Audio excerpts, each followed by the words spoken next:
There are places in this world that defy explanation, entire civilizations that rose, flourished, and then simply vanished. They leave behind only fragments, whispers in the dust, challenging everything we thought we knew about human history. How were they built? Who were the people who made them? And what force of nature, or perhaps something more profound, erased them from memory for so long? These aren't just ruins. They are puzzles inviting us to slow down, to consider the impossible, to feel the quiet weight of time itself. So sit back, relax, and let your mind drift back to an ancient world, a world where rivers flowed differently and empires emerged from shadows. Across the vast, sun-baked plains of what is now Pakistan and Western India, for nearly a century, archaeologists have been slowly unearthing the colossal remnants of a civilization that rivals, and in many ways surpasses, the famed empires of Egypt and Mesopotamia. We know it today as the Indus Valley civilization.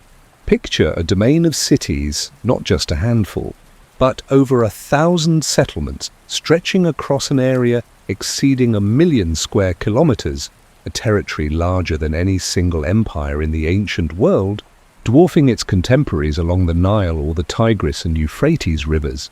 This was an entity of impossibly massive scale, a highly advanced urban culture that somehow emerged and thrived in the 3rd millennium BCE, only to mystifyingly disappear for a long time. The mainstream view of early human history painted a picture dominated by the fertile crescents of Mesopotamia and the enduring power of pharaonic Egypt. These were seen as the twin cradles of civilization, with all other cultures considered either peripheral or derivative. The initial discoveries of Indus sites, while intriguing, were often relegated to a secondary status, a mere footnote in the grand narrative of human development. The belief was that such a complex, widespread society must have evolved gradually, perhaps influenced by the established powers to its west. But there's a problem with this explanation, a nagging paradox that challenges our neat historical timelines. The sheer geographical expanse of the Indus Valley civilization, along with the remarkable uniformity of its urban planning and material culture across hundreds, if not thousands, of miles, is simply staggering. It wasn't a peripheral culture. It was a behemoth, a widespread network of interconnected cities and towns, all seemingly adhering to a common design philosophy. This vastness, far from being a slow evolutionary sprawl, suggests a deeply ingrained organizational principle, a unified vision that stretched across an entire subcontinent. Some researchers believe this indicates a unique, decentralized yet highly cohesive societal structure, perhaps without the traditional kings or monumental palaces found elsewhere. Others speculate that its very scale points to a sophisticated understanding of resource management and trade networks enabling such widespread prosperity.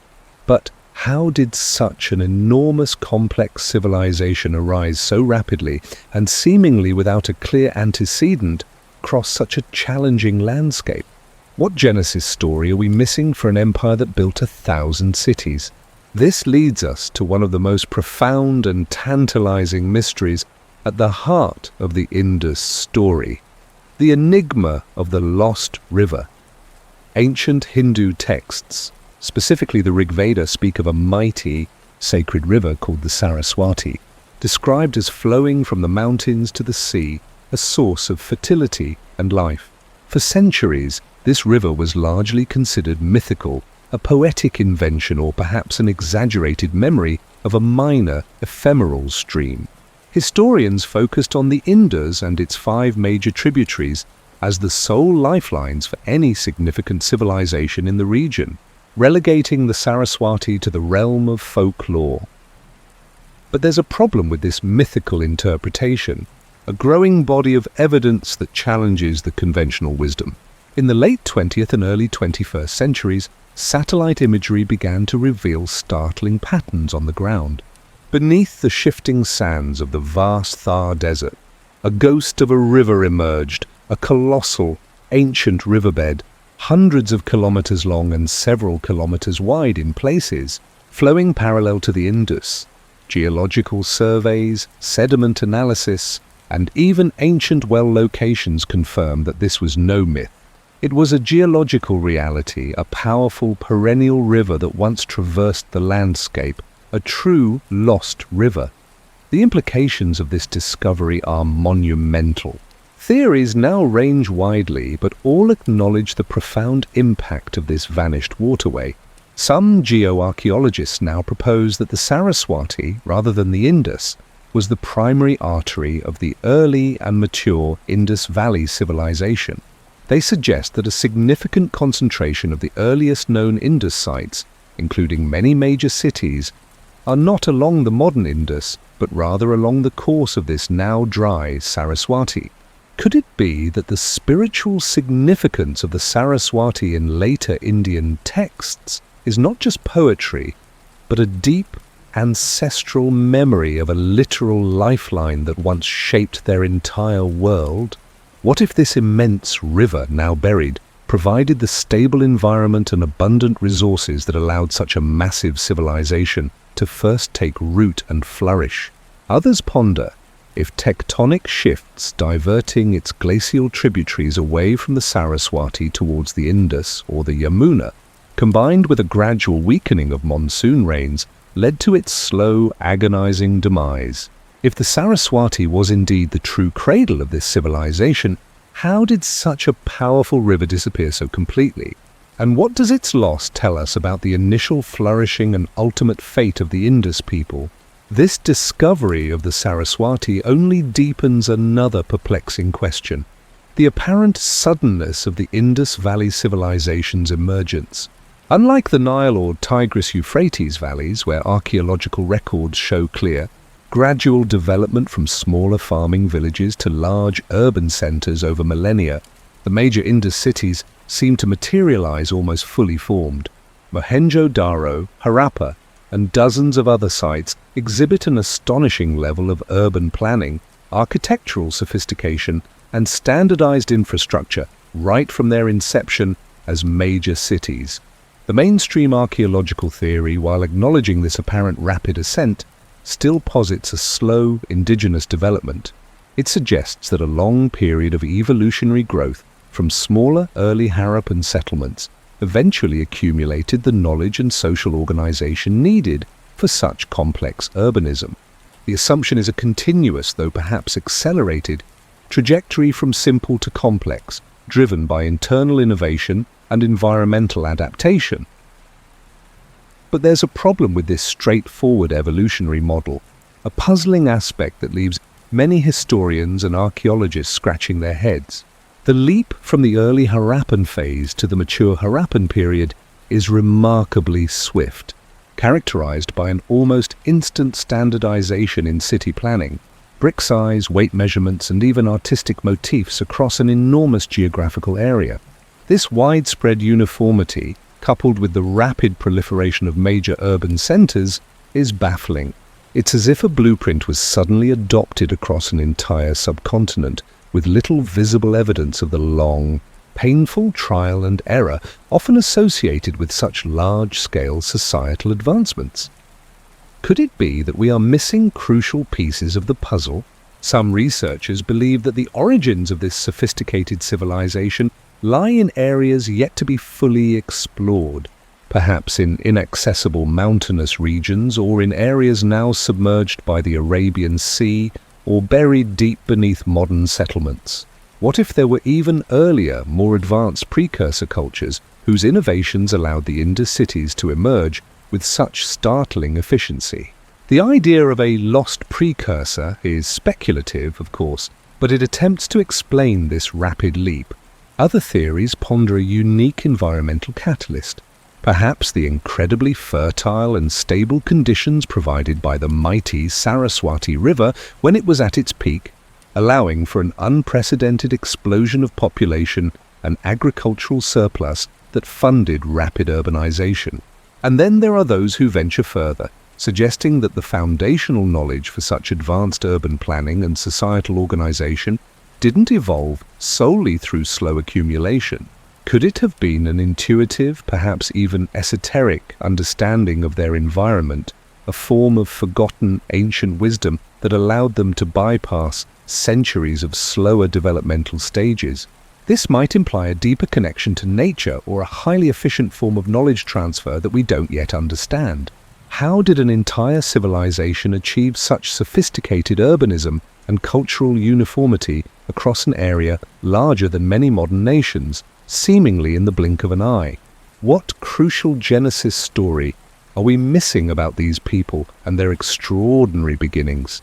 The origins of the Indus Valley civilization, tied inextricably to the enigma of its lost river and its sudden, monumental appearance, present us with a profound challenge to our understanding of ancient history. They whisper of a forgotten world, born from an ancient stream, flourishing with untold secrets. A world that forces us to question everything we thought we knew about the dawn of civilization.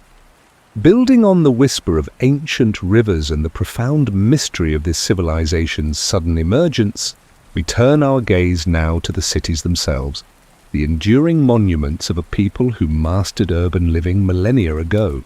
Imagine, if you will, vast settlements like Mohenjo-Daro and Harappa, not sprawling haphazardly, but laid out with a breathtaking precision that confounds our understanding of the distant past.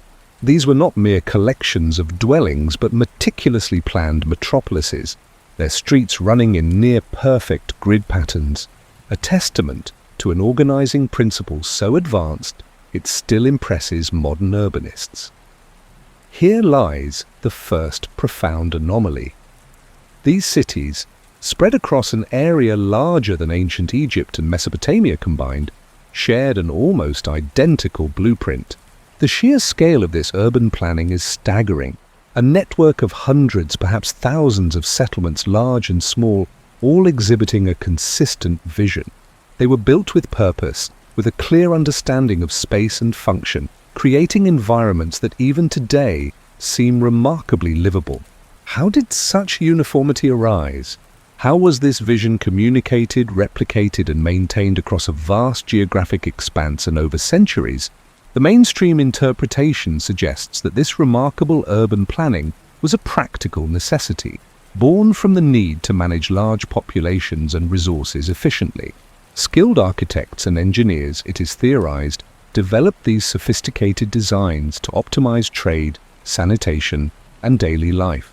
The logic follows that a practical people, facing the challenges of their environment, simply evolved highly effective building and organizational techniques, passing this knowledge down through generations of craftspeople and administrators. The consistency, then, is attributed to a successful model being widely adopted. But there is a subtle, yet profound problem with this explanation. While efficiency and practicality are certainly compelling drivers, the uniformity we see across the Indus Valley civilization extends far beyond what might be expected from mere practical adoption. We find no grand, unifying monuments like the pyramids of Egypt or the ziggurats of Mesopotamia, no sprawling palaces indicative of powerful kings, no elaborate royal tombs. We see no colossal statues of rulers, no triumphant inscriptions proclaiming a centralized imperial authority that dictated these building standards. How could such an astonishing degree of standardized planning across hundreds of miles and many centuries be achieved without a visible, overarching political or religious authority to enforce it? This absence of overt central control leads some researchers to speculate on an entirely different societal structure. Could it be that the Indus people operated under a form of highly decentralized yet profoundly collaborative governance?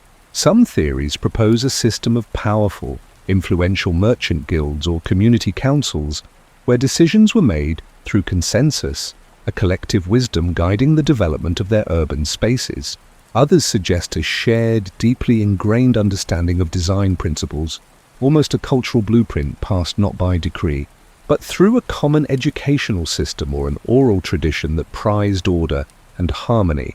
It is even pondered whether a sophisticated form of collective intelligence, where the well-being of the community superseded individual ambition, was the driving force behind this consistent development.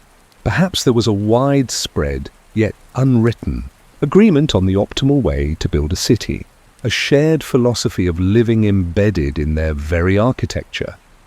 If a civilization spanning such a vast territory could achieve such coordinated, uniform urban development without the visible hand of kings or emperors, what does that tell us about their societal glue? What form of social cohesion allowed for such immense, sustained collective achievement without the hierarchical power structures we typically associate with ancient empires? Let us delve deeper into the specific marvels of these cities, and the mystery only deepens. Consider the sophisticated drainage and water management systems found in almost every Indus settlement, but exemplified spectacularly at Mohenjo-Daro.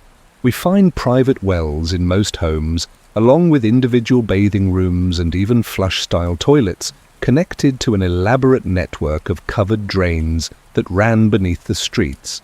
These brick-lined channels were meticulously engineered to carry waste away from the city, often with manholes for maintenance.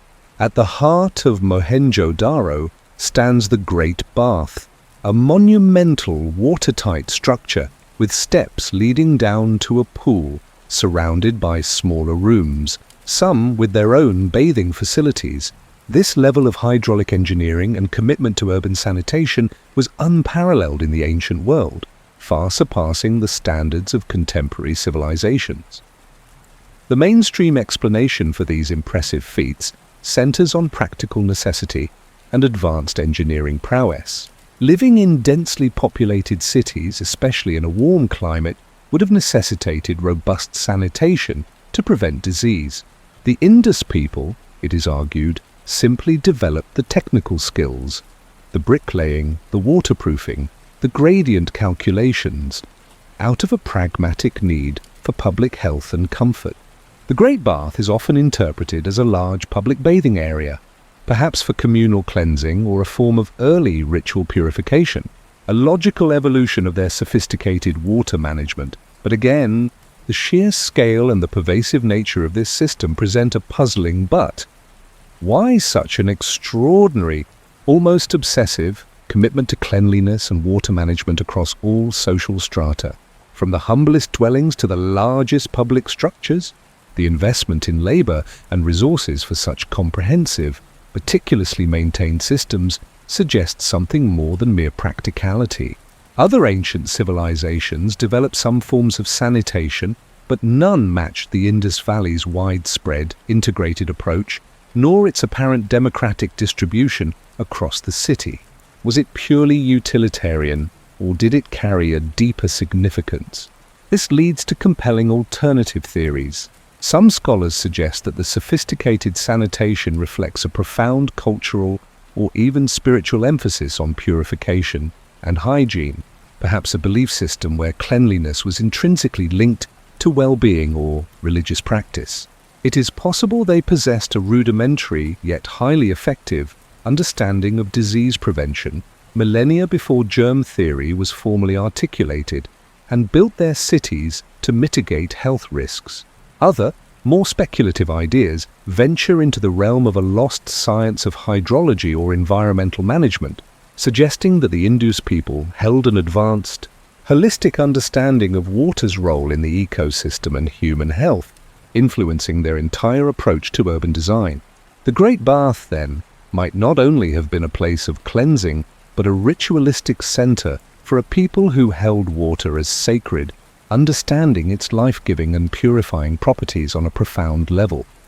If their widespread and sophisticated sanitation was not solely a matter of practical convenience, but indicative of a deeper cultural value or a forgotten scientific insight, what further secrets about their worldview might their meticulously planned cities conceal? Perhaps one of the most remarkable and perplexing aspects of the Indus cities is the astonishing standardization of their building materials. Everywhere one looks, from the foundational layers of Mohenjo-Daro to the furthest reaches of Harappa and beyond, archaeologists uncover bricks of incredibly uniform size and proportion.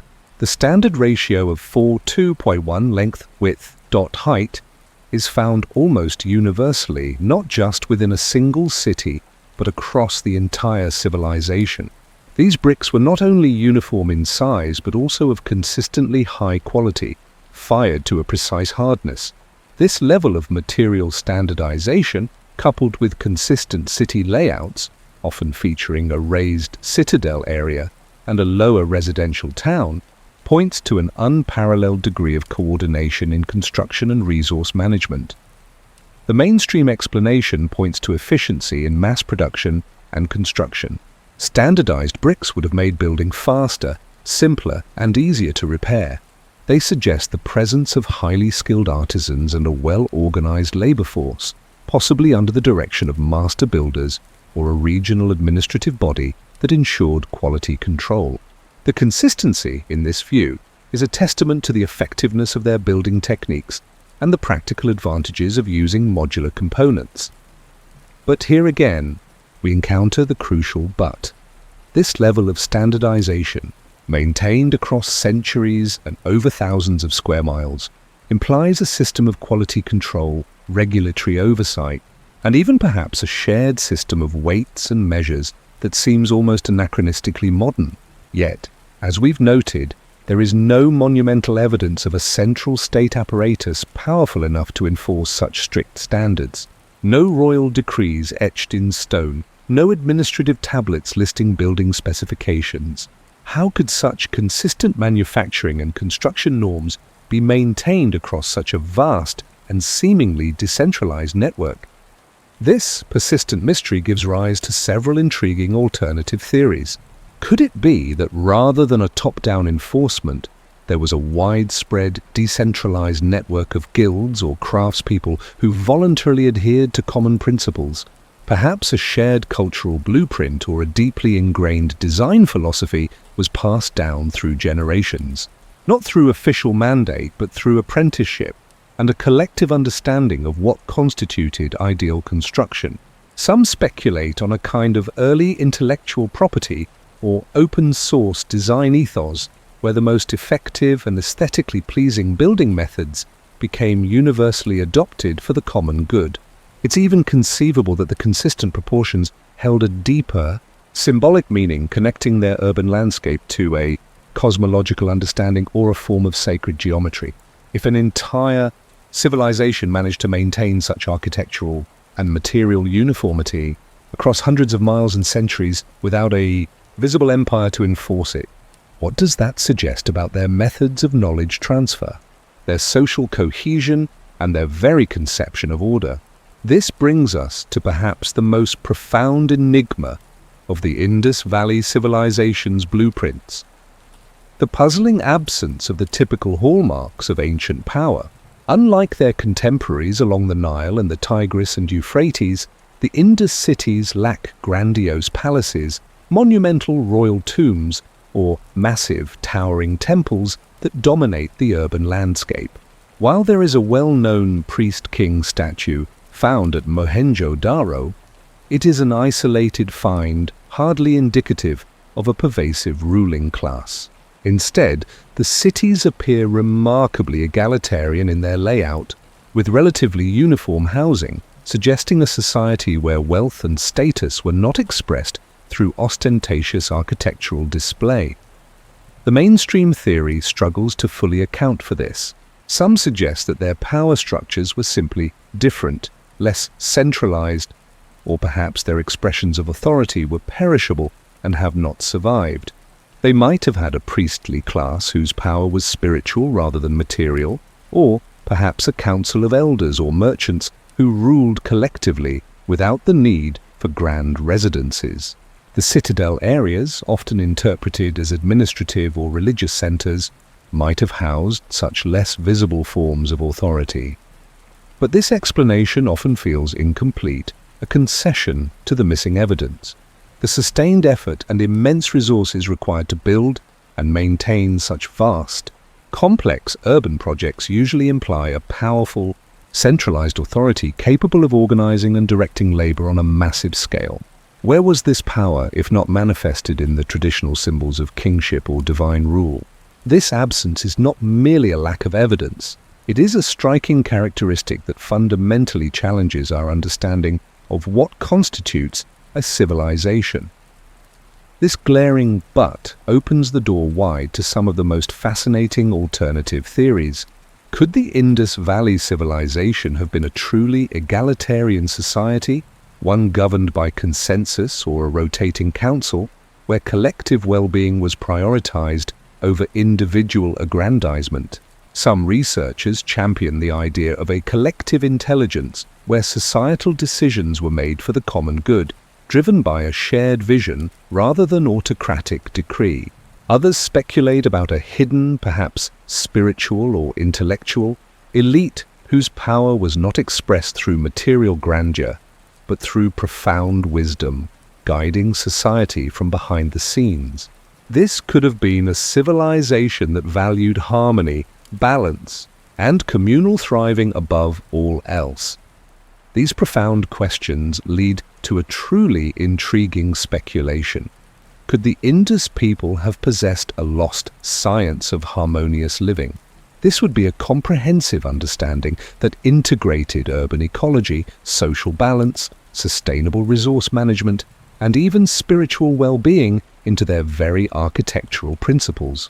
Their uniform, well-drained, seemingly egalitarian cities might not have been simply practical solutions, but the physical manifestation of a profound philosophy, a blueprint for an ideal society. Such a science would transcend mere engineering, touching upon aspects of sociology, environmentalism, and perhaps even a subtle spiritual connection to their land and resources. Did the Indus people achieve a form of societal organization that allowed for immense collective achievement without the hierarchical power structures we typically associate with civilization? What wisdom guided their blueprints, resulting in cities that were both highly functional and remarkably uniform, yet seemingly devoid of individualistic displays of power? These are the questions that linger in the dust of their silent streets, questions that force us to reconsider our very definitions of progress and governance in the ancient world. As we ponder these meticulously planned cities, these blueprints of a forgotten empire, we are left with a tantalizing thought. If their societal structure and organizational principles were so radically different from our conventional understanding, what other secrets might they hold? Perhaps the whispers of their meaning are yet to be found, hidden not in grand monuments, but in the intricate carvings of their mysterious seals and the silent symbolism of their enigmatic artifacts. As we ponder the silent grandeur of their cities, built with such precise intention, with their remarkable grid systems and sophisticated urban planning, we are left to wonder, what kind of people built them? How did they communicate their complex ideas, their laws, their beliefs? The stones and bricks themselves, though eloquent in their geometry, remain mute on the intimate details of daily life, of thought, of governance. But beneath the dust, in the intricate fragments of clay and steatite, lies another layer of their story, equally profound, equally perplexing. Here, etched into small, thumb-sized seals and tablets, are the only direct echoes of their thought, the only tantalizing whispers from a civilization that otherwise left no written histories, no grand declarations carved into monuments. Across the sprawling expanse of the Indus Valley civilization, from the largest metropolises like Mohenjo-Daro and Harappa to smaller settlements, archaeologists have unearthed thousands of these miniature artifacts. These are the famous Indus seals, typically square or rectangular, carved from steatite, a soft stone, and sometimes terracotta. Each seal features a precisely rendered image, usually of an animal, sometimes mythical, accompanied by a short sequence of symbols. Then there are the smaller terracotta tablets, often triangular, with similar, though sometimes more complex, groupings of symbols and images. These are the tantalizing fragments of the Indus script, the great enigma of this vanished world, a language that remains undeciphered, a story unread. The mainstream academic perspective, held by many historians and archaeologists, suggests that this script was primarily a functional tool, used for administrative purposes and trade. Given the extensive network of trade that the Indus people maintained, connecting them with distant lands like Mesopotamia, it's widely theorized that the seals served as marks of ownership, identification tags for goods, or as receipts. The symbols, in this view, might represent names of merchants, commodities, or the destination of shipments. The animal motifs could have been clan symbols, totems, or simply decorative elements, much like crests or logos in later societies. This theory provides a logical explanation for the script's prevalence in commercial contexts and its widespread standardization across a vast geographic area, aligning with the highly organized nature of their cities. But there is a significant problem with this neat explanation. If the Indus script was a functional language similar to Sumerian cuneiform or Egyptian hieroglyphs, why do we find no extended texts? The inscriptions on the seals and tablets are remarkably brief, typically comprising only 5 to 6 symbols. The longest known inscription consists of just 26 symbols, an anomaly in itself. There are no grand narratives, no royal decrees, no epic poems, no records of historical events, no religious texts, and no comprehensive legal codes that one might expect from a civilization of such immense scale and apparent complexity. Furthermore, unlike other ancient scripts that were eventually deciphered thanks to bilingual inscriptions like the Rosetta Stone, there is no known parallel text to unlock the Indus script. Its isolated nature, coupled with its brevity, makes conventional decipherment incredibly challenging, defying all current linguistic approaches. It leaves a gaping void in our understanding. This lack of longer texts and the absence of a Rosetta Stone have led to a fascinating array of alternative theories, each striving to fill the silent spaces left by the script. Some researchers propose that the Indus script might not represent a language in the conventional sense at all. Could it be a system of non-linguistic symbols, perhaps a series of mnemonic devices, a set of ideograms, or a collection of proto-symbols representing numbers, units of measure, or administrative codes? In this view, the symbols would act more like traffic signs or mathematical notations, conveying specific information without forming coherent sentences in a spoken language. This would explain their brevity and their consistent use across vast distances, as they would be universally understood visual cues rather than phonetic representations of words. However, other scholars vehemently argue that it is a language, albeit one that is highly condensed or used in a unique context. One prominent theory suggests that the Indus script represents an early form of a Dravidian language, a family of languages still spoken today in parts of India and Sri Lanka. Proponents of this idea analyze the script for structural patterns that might align with known Dravidian linguistic features, attempting to match sequences of symbols to ancient forms of Dravidian words. This hypothesis gains some traction from the geographical distribution of Dravidian languages and certain cultural continuities observed in later South Indian traditions. Yet without a verifiable key, these proposed decipherments remain speculative, tantalizing possibilities rather than established facts. Pushing the boundaries of speculation further, some theorists suggest that the Indus script might encode something far more profound than mere administrative data or even a Proto-Dravidian tongue. What if these symbols were a form of encoding for scientific, mathematical, or even philosophical knowledge?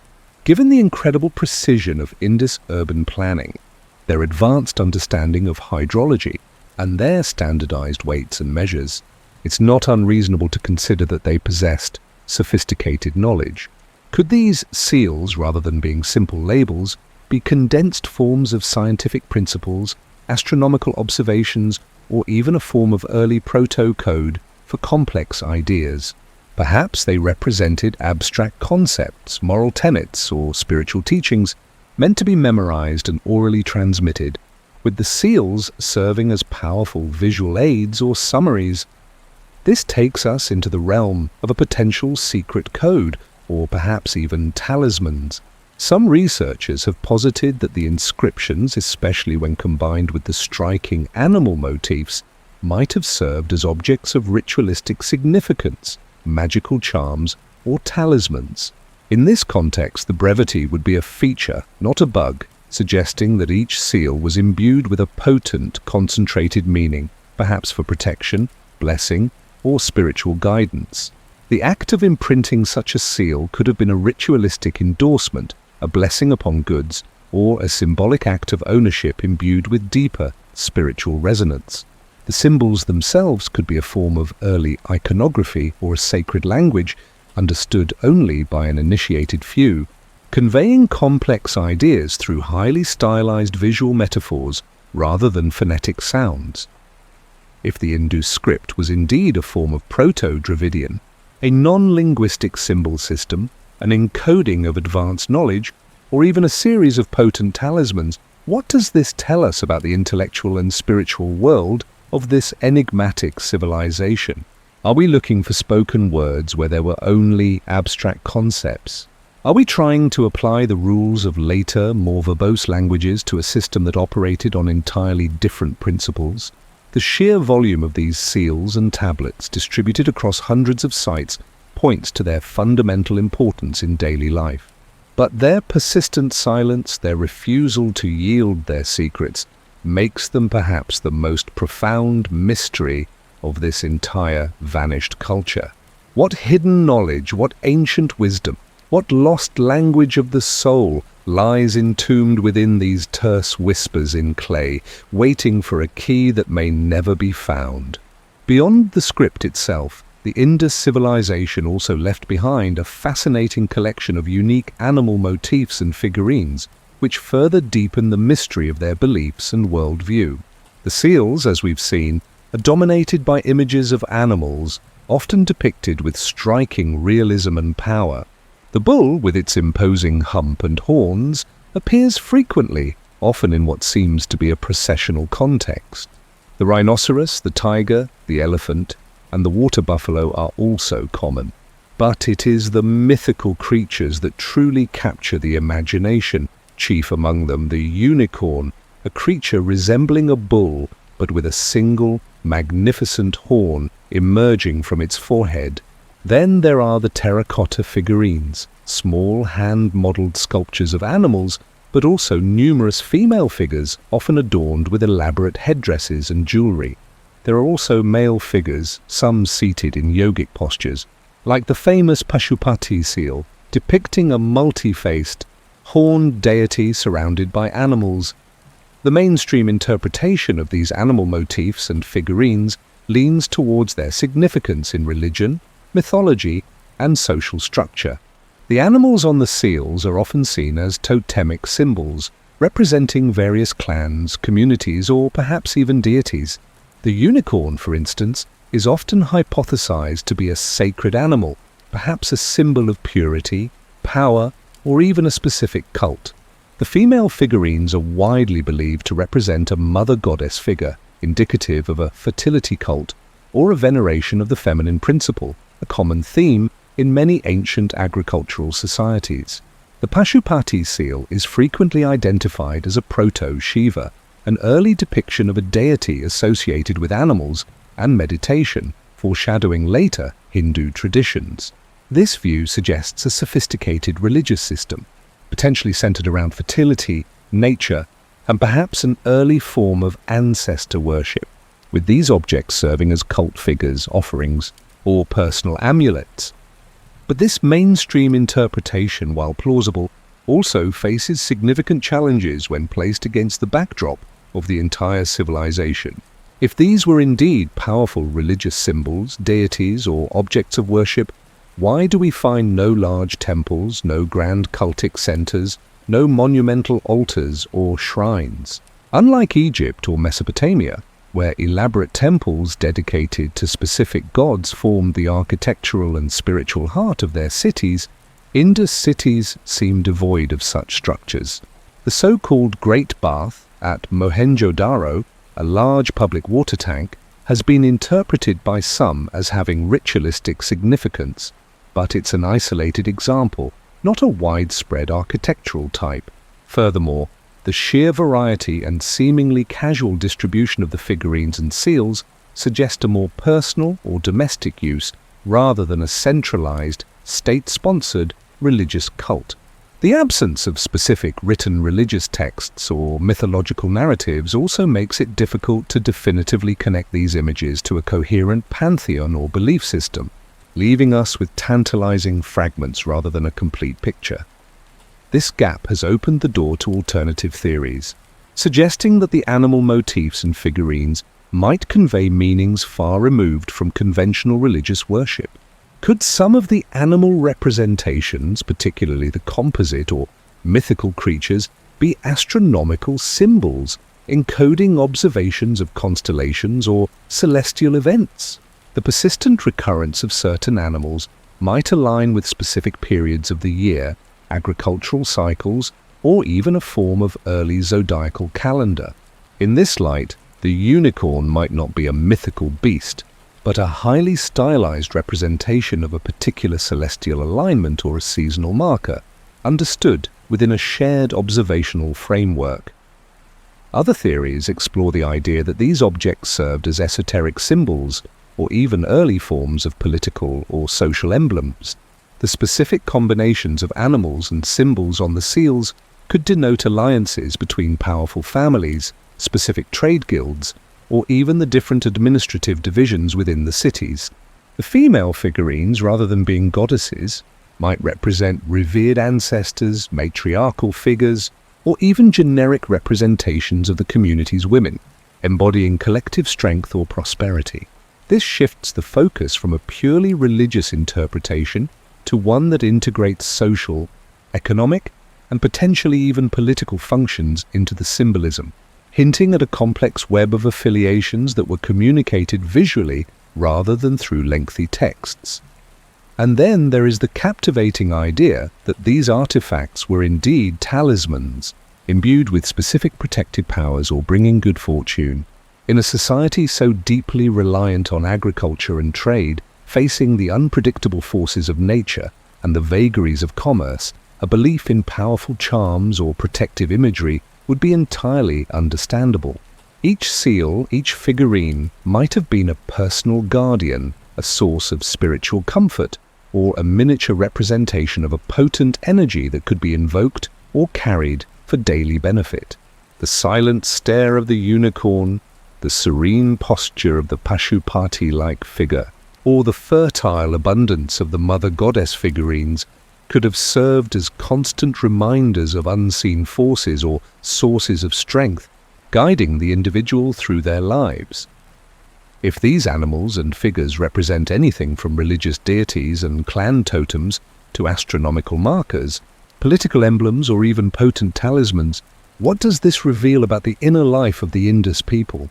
Were they a deeply spiritual society whose beliefs permeated every aspect of their lives, communicated through potent visual symbols? Or were these objects merely practical tools with their deeper meanings lost to the sands of time?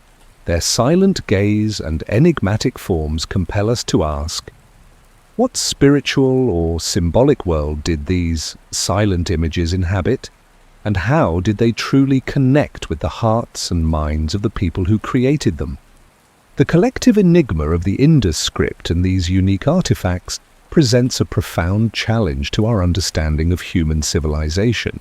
Here we have evidence of a vast, highly sophisticated culture that built cities with unparalleled precision and standardization, yet it appears to be a silent civilization in a historical sense, unlike their contemporaries in Egypt and Mesopotamia, who left behind monumental inscriptions glorifying their kings, detailing their conquests and chronicling their religious beliefs.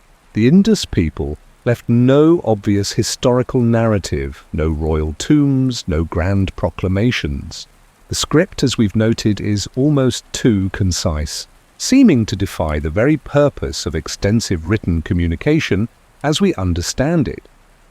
The mainstream theory attempts to explain this by suggesting that the Indus civilization was a highly efficient, perhaps bureaucratic, system focused primarily on practicalities. In this view, writing served a narrow administrative or commercial purpose, and the societal structure, perhaps an egalitarian one, did not necessitate the glorification of individuals or the extensive recording of historical events that characterized monarchical societies. Their focus, it is argued, was on collective prosperity, trade, and harmonious living, rather than individual power or a detailed historical record. The silence is therefore interpreted not as a lack of complexity, but as a different kind of complexity, one that prioritized collective function over individual expression or historical documentation. But this explanation, while offering a rational framework, struggles to fully account for the apparent paradox. Is it truly plausible that such a vast, complex and enduring society, spanning over a millennium, would not develop more extensive records of its history, its laws, its leadership, its philosophical insights, or its religious narratives? Every other major ancient civilization we know of eventually developed more expansive forms of writing to document their achievements, their beliefs, and their lineage. The absence of such records makes the Indus civilization a startling anomaly, leaving us with a deeply unsettling feeling of peering into a window but seeing only shadows. Where are their epics? Their myths, their histories? This unique silence has inspired a host of alternative theories that challenge our very assumptions about how complex societies communicate and record their existence. Could it be that the Indus people had a different concept of history or documentation, one that did not rely on written records in the way we understand them? Perhaps their knowledge was transmitted primarily through oral traditions, passed down through generations, with the seals and figurines serving as powerful mnemonic devices or initiation symbols rather than a complete textual record. In this scenario, the brief inscriptions would be pointers, triggers for a vast body of orally transmitted knowledge, much like sutras in later traditions. Alternatively, some have speculated about the nature of their leadership and social structure. If it was a truly egalitarian society, as suggested by the absence of grand palaces or royal tombs, perhaps there was no need to glorify individual rulers or to record their deeds. The emphasis could have been on collective identity and shared governance, with a form of communication that reflected this collective consciousness rather than individual authority. This points to a truly unique societal model, one where public record-keeping might have been deemed unnecessary or even contrary to their communal values. Pushing the speculative envelope further, some even propose the idea of a secret code for an initiated few. What if the Indus script and its associated imagery were not meant for public consumption or widespread literacy, but rather for a select group of priests, scholars, or administrators who held the keys to its full meaning? In this highly esoteric context, the brevity would be a way of guarding knowledge, ensuring that profound insights were only accessible to those deemed worthy, perhaps through a system of apprenticeship or spiritual initiation. The seals then become artifacts of a hidden wisdom tradition, a testament to a depth of understanding that was deliberately kept from the masses, a testament to a complex intellectual life that preferred profound silence to public pronouncements. The tantalizing fragments of the Indus script and the captivating animal motifs compel us to reconsider not just what this civilization was, but how we define civilization itself. Their silence speaks volumes, challenging our assumptions about the necessity of monumental written histories and the universal patterns of societal development. What profound message, if any, lies hidden within the terse whispers of their clay and stone, within the enigmatic gaze of their animal guardians, waiting for a listener from a distant future? What lost language of thought, what forgotten way of knowing might be contained in these small, silent echoes of a vanished people? As we continue to sift through the dust, we can only wonder what secrets they chose to keep, and why. Our journey through this ancient land has revealed a civilization of breathtaking scale, meticulous planning, and enigmatic communication. Yet, as we trace their remarkable ascent, a far greater mystery emerges from the dust of ages, the abrupt, almost inexplicable disappearance of this magnificent culture, Around 1900 BCE, as if by some invisible command, the great cities of the Indus Valley began to empty, one by one. The vibrant streets that once bustled with life fell silent. The bustling markets quieted, and the sophisticated drainage systems, once a testament to their engineering prowess, slowly succumbed to sand and decay. It was not a slow fade, a gradual decline over centuries, but rather a relatively rapid abandonment, leaving behind a ghost landscape of brick and forgotten purpose. For decades, many scholars believed the end was brought by the sword. The idea of invasion, of a conquering force sweeping through the fertile plains, seemed a logical conclusion for the demise of such a vast and prosperous society. Early theories often pointed to the arrival of Indo-Aryan peoples, suggesting a clash of cultures that extinguished the older civilization. It painted a dramatic picture, invaders breaching the meticulously planned city walls, bringing destruction and subjugation. The thought of a sudden, violent end offered a straightforward, if brutal, explanation for the empty cities and the silence that followed. But there's a profound problem with this explanation, a silence that speaks louder than any battle cry. The archaeological record simply does not support a widespread violent conquest. There is a curious lack of evidence for war on the scale one would expect for the overthrow of an entire civilization. We find no widespread burn layers indicative of cities razed by fire, no mass graves filled with the slain defenders, and strikingly few weapons unearthed in comparison to other ancient cultures. The skeletons discovered in the streets of Mohenjo-Daro, once thought to be victims of a massacre, have been re-examined, revealing death by disease or natural causes rather than battle wounds. This absence of conflict, this quiet cessation of life, is as baffling as the civilization's sudden emergence. If not by invasion, if not by force, then how did such a sprawling, enduring culture simply cease to be, its people melting away like mist at dawn? This fundamental lack of evidence for warfare compels us to consider other, more subtle forces at play. Perhaps the end was not a single, catastrophic event, but a slow, insidious unraveling from within, or a confrontation with an opponent far more formidable than any army. Some researchers believe the decline was a complex interplay of internal and external pressures, a cascade of events that ultimately made the urban centers unsustainable. The very fabric of their society, which seemed to thrive without obvious kings or armies, might have been uniquely vulnerable to certain types of stress.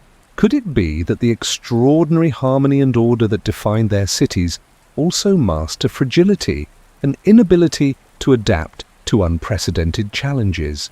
The mystery deepens when we contemplate the speed and completeness of this decline. It wasn't just a few cities, but an entire network, a whole way of life that receded from history's stage. One of the most widely accepted mainstream theories points to the relentless hand of environmental change. The period around 1900 BCE coincides with compelling paleoclimatic evidence suggesting a significant and sustained shift in the regional climate. Across large swathes of the Indus Valley, geological records, such as sediment cores from ancient lakes and ocean beds, indicate a prolonged period of severe drought. The life-giving monsoon rains, which fed the rivers and nourished the fertile plains, are believed to have weakened significantly. This climatic drying would have directly impacted agricultural yields, making it increasingly difficult to sustain the vast populations of the cities, which relied heavily on surplus food production. It seems entirely plausible that a civilization so dependent on its agricultural heartland would buckle under such immense environmental pressure. But here again we encounter the curious discrepancy between theory and reality. While a prolonged drought would undoubtedly have caused immense hardship, the speed and totality of the Indus Valley civilization's decline seemed disproportionate. Other ancient civilizations in Mesopotamia and Egypt also faced periods of drought and environmental stress, but many managed to adapt, relocate or endure, albeit sometimes in a diminished capacity. Why did the Indus civilization, with its renowned engineering and apparent ingenuity, seemingly succumb so completely? There is little evidence of large-scale, organized migrations seeking new, wetter lands, nor of desperate measures to conserve or redistribute water on a massive scale as cities emptied. If people simply moved, where did they go? And why did they leave behind their meticulously built cities with such apparent haste, seemingly abandoning their collective heritage? This puzzle forces us to explore the nuances of environmental impact. Some researchers suggest that the drought was not merely a reduction in rainfall, but a specific and devastating disruption to the mighty river systems that were the very arteries of the civilization. Could it be that the Saraswati River, the elusive lifeline we explored earlier, finally succumbed to these changes, drying up entirely and leaving countless settlements stranded in an arid wasteland? This catastrophic loss of a major water source, combined with the general weakening of the monsoon, might have created an ecological trap from which the civilization could not escape. Other theories suggest that the highly sophisticated and centralized nature of the Indus Valley water management, while brilliant in times of plenty, became a fatal flaw during scarcity. Perhaps their elaborate systems of canals and reservoirs designed for one set of climatic conditions proved inflexible or insufficient when those conditions radically changed. What if the very ingenuity that allowed them to thrive became their undoing, making them exquisitely vulnerable to a world that no longer conformed to their carefully constructed plans? The possibility looms that a series of localized droughts, compounded by overexploitation of regional resources like forests for brickmaking and agriculture, slowly degraded the land, making even areas with some rainfall increasingly barren. It's a sobering thought that the environmental foundation upon which their prosperity was built could simply erode away beneath them. Beyond the immediate impact of changing rainfall, geological shifts in the Earth's crust may have played a significant role, literally altering the landscape upon which the civilization depended. The mainstream theory posits that tectonic plate movements in the region caused major rivers, particularly the Ghaggar-Hakra river system, widely identified as the ancient Saraswati, to change course. Some branches might have dried up completely, while others shifted eastward, leaving many established cities and agricultural areas bereft of their vital water supply. Such a dramatic rerouting of a life-giving river would have rendered vast regions uninhabitable, forcing mass abandonment. It speaks to a powerful, unpredictable force of nature, reshaping the very geography of existence. But once more, the explanation, while compelling, seems to fall short of fully accounting for the widespread and relatively simultaneous collapse across such a massive geographic area. Did all the major rivers across the entire Indus domain shift course at the same time, impacting every major settlement in such a coordinated fashion? And wouldn't a powerful, organized society, with its apparent capacity for large-scale public works, attempt to adapt to such changes perhaps by digging new canals, relocating settlements in a more staggered fashion, or developing new strategies for water management? The uniformity of the decline, the collective emptying of cities from disparate regions, challenges a purely localized or regional river shift theory. It suggests a more systemic vulnerability. Could it be that these geological shifts not only dried up some rivers, but also paradoxically led to devastating and unpredictable flooding in other areas? What if tectonic activity created vast, unlivable floodplains in some regions, while simultaneously turning other areas into deserts, effectively squeezing the civilization from both sides? Some researchers speculate that the complex interconnections of the Indus Valley cities, reliant on riverine trade and communication, might have been severed by such widespread hydrological changes. The fragmentation of their interconnected network could have led to economic collapse, making urban life unsustainable as the flow of goods and information slowed to a trickle, then stopped entirely. If the very arteries of their trade and sustenance turned against them, was it merely an act of nature, or a profound consequence of their deep reliance on these shifting waters? making them exquisitely vulnerable to geological whims? Beyond the dramatic forces of nature, a more insidious internal decline could have been at play.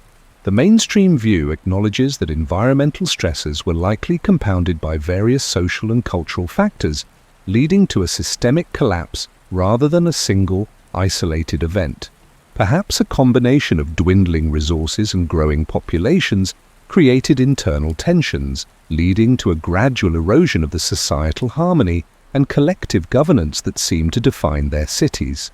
This view suggests a more nuanced narrative, one where a weakened society, already struggling with the natural world, finally buckled under its own weight. But given the apparent egalitarian nature of Indus society, with its lack of monumental palaces, opulent temples, or evidence of a powerful ruling class, what kind of internal social stress could lead to such a rapid and widespread deurbanization? Where are the signs of widespread internal strife, of peasant revolts or factional conflicts that typically accompany such societal breakdowns? The silence of the archaeological record on these matters is, once again, deafening. It implies that if social stress was a factor, it manifested in ways we do not yet understand, ways that did not leave behind the typical markers of violent unrest or social upheaval. This lack of conventional social decay opens the door to more speculative, yet compelling, alternative theories. Could a sudden, devastating epidemic have swept through the densely populated cities?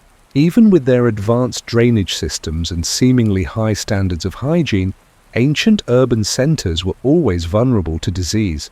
A highly virulent, rapid-spreading plague could have decimated populations, leading to mass flight from infected areas and an eventual collapse of the social structures needed to maintain urban life.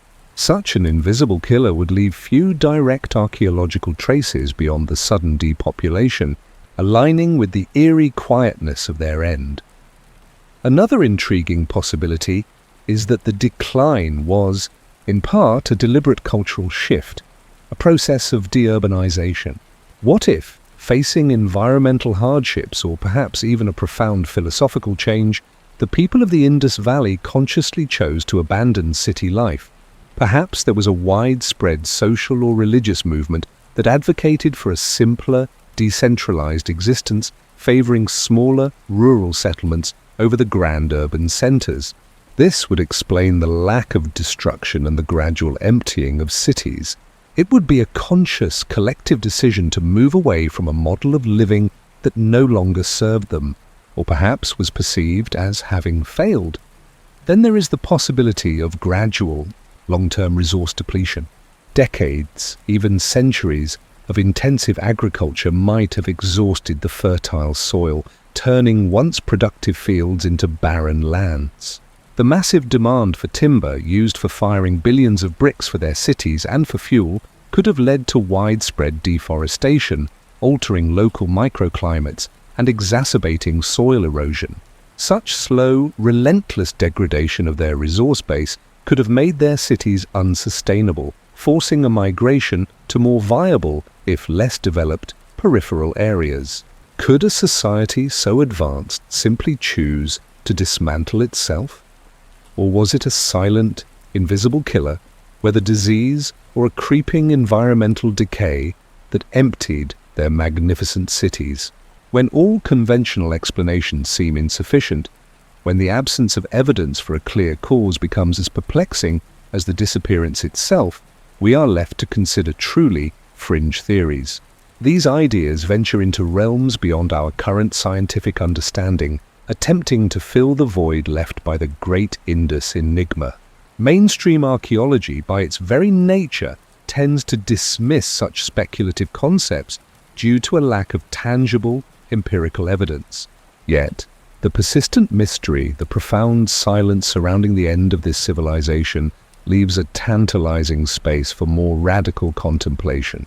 If the available evidence doesn't fit neatly into established narratives, what is the missing piece?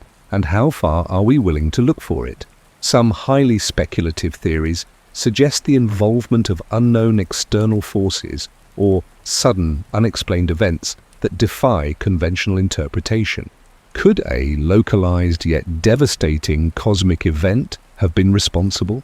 While no large impact crater has been identified, theories range from a smaller meteor airburst, which could generate immense shock waves and widespread fires without leaving a massive crater, to an unusual solar flare or even an unrecorded volcanic eruption that dramatically altered atmospheric conditions. Such events could cause widespread chaos, fear, and even mass casualties, leading to rapid abandonment. Even more esoteric concepts delve into realms of energy.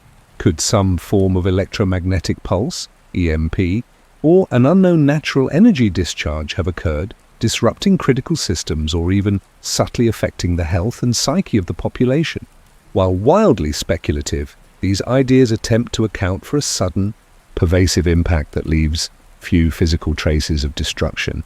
And then there's the most profound and perhaps most disturbing idea, a mass psychological shift, a collective exodus driven by an unknown shared impulse. What if a sudden prophecy, a widespread fear of an impending doom, or a profound spiritual calling led an entire populace to collectively decide to leave their cities, to seek a different way of life, or simply to disperse? Such a decision, enacted by a seemingly peaceful and organized society, would leave behind the quiet, empty cities we find today, a monument to a collective will that defied conventional historical explanation. When all logical paths seem insufficient and the silence of the past remains unbroken, must we consider the truly unknown? What forces, visible or unseen, might possess the power to make an entire civilization simply vanish? The past, it seems, is never truly lost, only obscured. We've journeyed through the astounding urban landscapes, the silent script, and the puzzling disappearance of a civilization that once thrived along the Indus. Yet, even when the cities fell silent and the people seemingly vanished, the story doesn't simply end. For some, the influence of this lost world didn't evaporate entirely, but merely diffused, like mist rising from a river destined to condense and reappear elsewhere. Centuries later, the anomaly, therefore, is this. Despite its sudden and profound disappearance, the cultural imprint of the Indus Valley civilization appears to have endured, re-emerging in subtle yet distinct forms within later Indian traditions. It's as if a grand river went underground, only to resurface in new springs and streams, carrying the same mineral traces from its hidden journey. We find tantalizing echoes in iconography, in symbolic representations, and even in certain practices that feel remarkably familiar across vast stretches of time. It prompts us to wonder if a civilization can truly vanish, or if its essence merely transforms. The mainstream belief, when faced with these apparent continuities, often attributes them to a process of cultural diffusion and assimilation. As new peoples moved into the region, or as the surviving Indus populations interacted with them, certain ideas, symbols, or rudimentary practices might have been naturally absorbed. It's a common historical phenomenon where cultures borrow from one another, adapting elements to fit new contexts.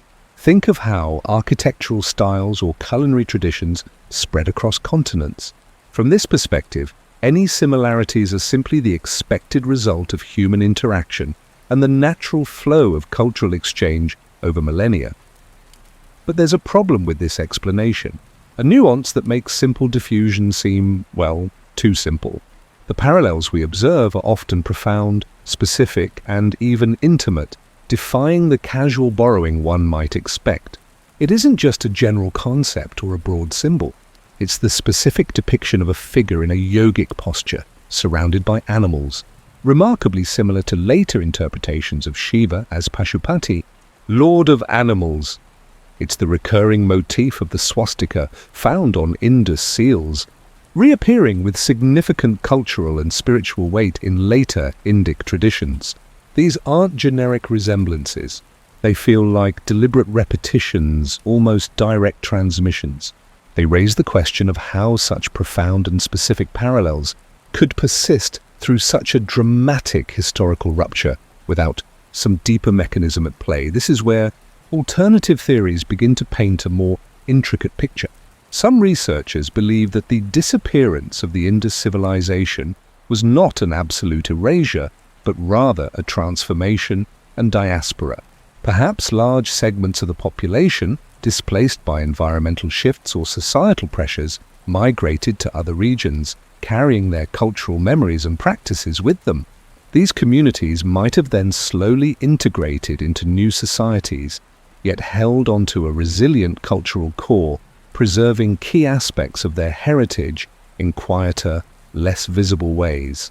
Could their advanced urban planning and peaceful coexistence have left an indelible mark on the collective subconscious, slowly surfacing in the ideals of later societies? Other ideas suggest that elements of Indus knowledge, philosophy, or spiritual understanding were not lost but went underground. Imagine a situation where learned individuals or specific social groups continued to preserve and transmit their ancient traditions through oral means, through private teachings or through symbolic representations that were only understood by initiates. This could explain how profound ideas and detailed iconographies could jump across the centuries, appearing almost fully formed in later periods, as if from a hidden wellspring. It hints at a continuity that is not readily visible in the archaeological record, but whispers from the depths of cultural memory. If these deeper connections hold true, then the unanswered question is profound: how much of what we consider foundational to later Indian civilizations, from spiritual iconography to philosophical ideals, actually germinated in the fertile yet silent soil of the Indus Valley? How deeply are our current understandings of history interconnected with this lost civilization, whose influence might be far more pervasive than we currently acknowledge? Consider the deeply spiritual and symbolic realm. We've touched upon the iconography, but let's delve deeper into its profound and often eerie reappearance. The anomaly here is the uncanny similarity between certain Indus Valley symbols and figures and those that become central to the later flourishing of Indian spirituality, particularly Hinduism. We see figures on seals that appear to prefigure deities, animals that hold sacred significance, and symbols that carry powerful, enduring resonance. It's almost as if the foundations of a complex religious landscape were being laid thousands of years before the textual traditions that formally described them. The mainstream explanation for these striking similarities often points to a natural convergence of human spiritual experience. It suggests that across different cultures and periods, humanity often gravitates towards similar archetypes and symbols to express complex ideas about divinity, nature, and the cosmos. For example, the veneration of a powerful bull or a mother goddess figure might arise independently in various societies as a response to universal human experiences and observations of the natural world. Therefore, the reappearance of such symbols in later Indian traditions could be seen as a separate, albeit parallel, development, rather than a direct inheritance from the Indus. But there's a problem with this explanation, a subtle dissonance. While general archetypes may indeed recur, the specificity of certain Indus motifs is startling. The aforementioned Pashupati seal, depicting a multi-headed figure seated in a yogic posture surrounded by animals, is not merely a general human-animal connection. It bears a striking resemblance to descriptions of Shiva in later Hindu texts, who is often called Pashupati, Lord of Animals, and is associated with yoga and asceticism. Similarly, the presence of the swastika, not just as a geometric design but as a symbol of auspiciousness, seems too specific to be a mere coincidence when its profound significance in later Indian religions is considered. These aren't just similar ideas. They feel like conceptual prototypes. This leads us to consider alternative theories, ideas that seek to bridge this temporal gap with more direct connections. Some researchers posit a direct, though perhaps unacknowledged, lineage of religious thought. They suggest that the Indus people possessed a sophisticated, proto-dharmic understanding of the cosmos, which, while not expressed in deciphered texts, was embedded in their iconography and ritual practices. This spiritual knowledge might have been transmitted through a gradual process of cultural osmosis, or perhaps through specific lineages of spiritual practitioners who preserved the core tenets through generations, even as the broader civilization declined. Other theories venture further, proposing that these enduring symbols represent a kind of ancient, shared mythological substrate, a deep cultural memory that transcended the decline of the Indus cities. It's as if certain powerful images and their inherent meanings became so deeply ingrained in the collective consciousness of the subcontinent that they became an almost permanent part of its spiritual language. These symbols might have lain dormant for periods, only to be reinterpreted and re-energized by subsequent cultures, yet retaining their original resonance and significance, a secret code understood by the land itself. If these symbols indeed represent a continuous thread of spiritual understanding, then we are left with a powerful unanswered question. Are the gods and goddesses, the sacred symbols and rituals of later Indian traditions, in some fundamental way, direct descendants of the spiritual landscape of the enigmatic Indus people? And if so, what untold stories of belief and cosmology remain hidden within these ancient forms?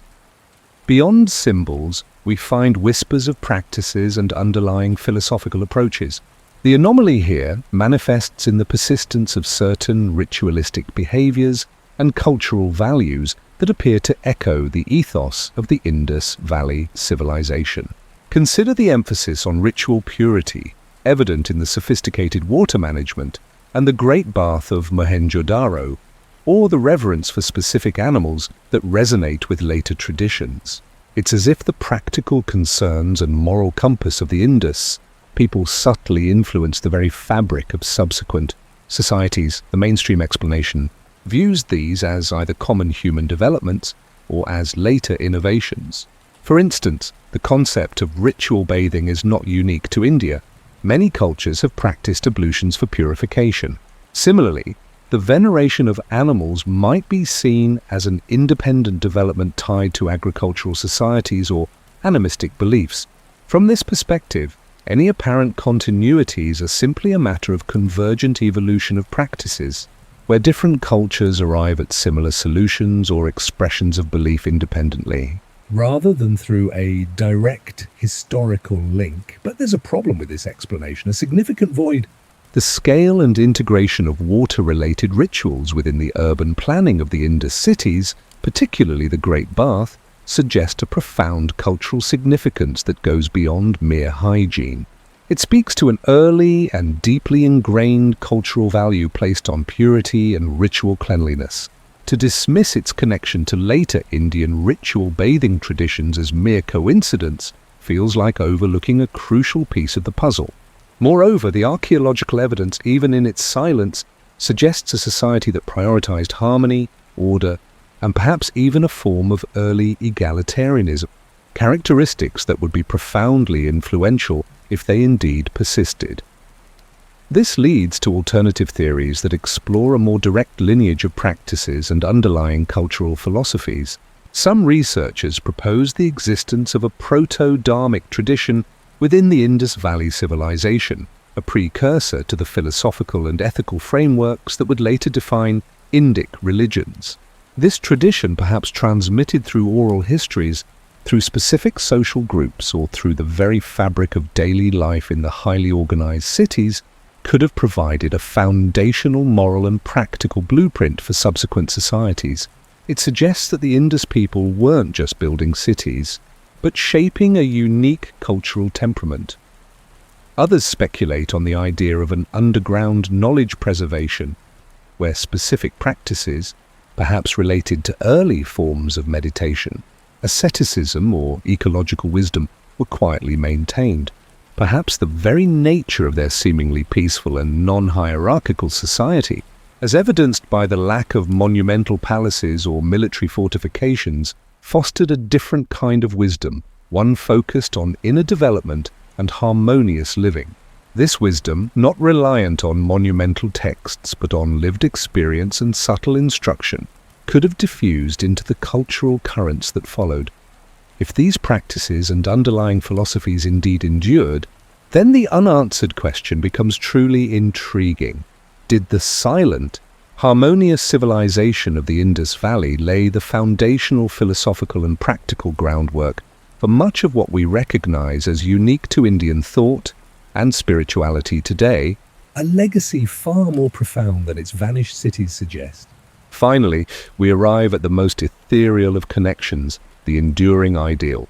The anomaly here is the pervasive theme in later Indian texts and traditions of a pristine, ancient past, a golden age or a period of profound wisdom and advanced societal order.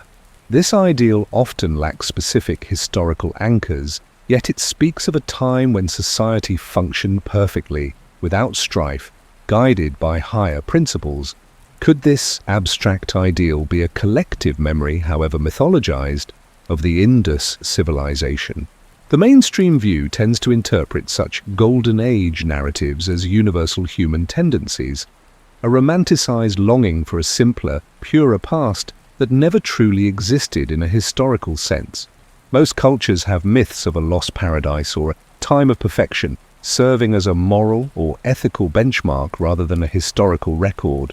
From this perspective, the later Indian ideal of a perfect age is simply another instance of this universal human tendency to idealize the origins of their civilization, not necessarily a direct remembrance of the Indus people. But there's a problem with this explanation, a nagging sense of missed opportunity. Given the astonishing urban planning, the standardized quality of life, the apparent lack of internal conflict as evidenced by minimal weaponry or fortifications, and the widespread prosperity we discussed earlier, the Indus Valley civilization presents a compelling real-world candidate for such an idealized past. Its unique blend of advanced infrastructure with what appears to be a peaceful, egalitarian society aligns remarkably well with the characteristics often attributed to a golden age in ancient philosophical texts. The description in the Rig Veda of cities that are broad and spacious, even if seen through a later lens, could evoke the grandeur of Harappa or Mohenjo-Daro. This opens the door to alternative theories, ideas that suggest a deeper, more subtle form of legacy. Some researchers propose that the memory of Indus's achievements, its highly organized yet seemingly peaceful existence, was encoded in early philosophical thought, becoming an unwritten blueprint for societal perfection. This wasn't a historical account, but rather a set of ideals derived from the lingering cultural memory of a successful society that managed to thrive without overt kings, massive armies, or ostentatious displays of individual power. Other theories suggest that the Golden Age ideal represents a collective unconscious memory, a deep-seated cultural aspiration for the kind of harmonious, well-ordered and prosperous society that the Indus people had achieved. This aspiration, subtly influencing subsequent generations, could have shaped their own societal endeavors and philosophical inquiries, providing a kind of aspirational guidance system for what a truly civilized existence might look like. It implies that the Indus legacy isn't just about specific symbols or practices, but about a fundamental way of envisioning an ideal human community. If the memory of this remarkable civilization, with its unparalleled achievements and its peaceful existence, truly did become an idealized standard for future generations, then we are left with a final, expansive unanswered question. Could the silent, harmonious cities of the Indus Valley, a civilization lost to the sands of time, continue to inspire and subtly guide our modern aspirations for a truly balanced, Equitable and sustainable way of life even today?